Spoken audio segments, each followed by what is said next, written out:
क्या भारत में आजादी से अब तक कोई परिवर्तन हुआ है? मेरे हिसाब से तो नहीं। भारत पे कई महान शासकों ने शासन किया है, इसमें कुछ के नाम ये रहे।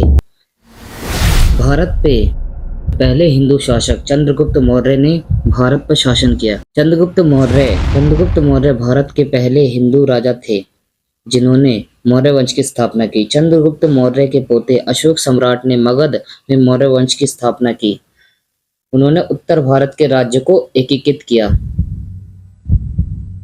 उत्तर भारत में हर्षवर्धन प्रमुख शासक थे। दक्षिण भारत में चालुक्य, पल्लव, राष्ट्रकूट, पांड्यन प्रमुख शासक थे।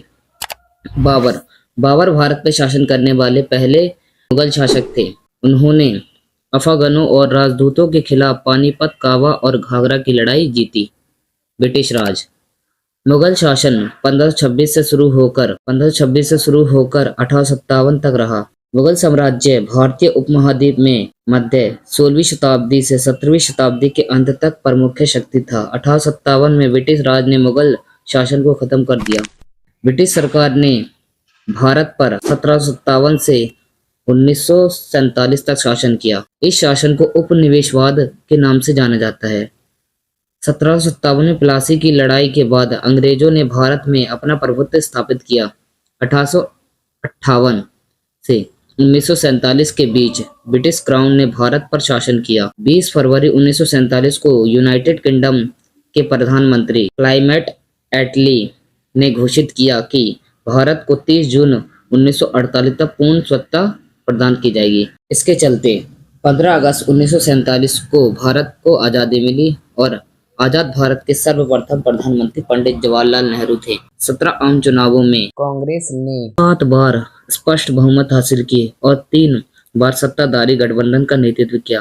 केंद्र सरकार का नेतृत्व 54 वर्षों से अधिक समय तक किया। कांग्रेस पार्टी से 6 प्रधानमंत्री रहे। पंडित जवाहरलाल नेहरू 1947 से 1964 और सबसे हाल के मनमोहन सिंह 2004 से 2014 तक। बीजेपी को 2014 के चुनाव में बीजेपी एकमात्र ऐसी पार्टी थी जिसने 2014 में पूर्ण बहुमत प्राप्त किया। अब हमें स्पष्ट रूप से ज्ञात हो गया कि भारत में किन किन राजाओं और किन किन सरकारों ने शासन किया है। हम समझ सकते हैं कि सरकारों को चलाने के लिए पैसा किस प्रकार लाया जाता था और राजाओं के पास शासन चलाने के लिए पैसा किस प्रकार आता था। राजाओं द्वारा अपने साम्राज्य को चलाने के लिए जनता पर कर लगाए जाते थे। साम्राज्य के लिए कर वसूला जाता था।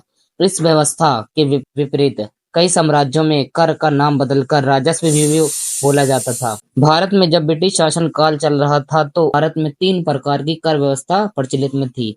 स्थायी बंदोबस्त, दूसरा रैयतवाड़ी, तीसरी महलवाड़ी व्यवस्था द्वारा ब्रिटिश शासन काल में कर वसूला जाता था। भारत में पहले कर अप्रत्यक्ष थे, जैसे सेवा कर, मूल्य वर्धित कर, केंद्रीय उत्पादक शुल्क आदि, जो कई आपूर्ति श्रृंखला चरणों में लगाए जाते थे। कुछ कर राज्यों द्वारा केंद्र द्वारा शासित थे।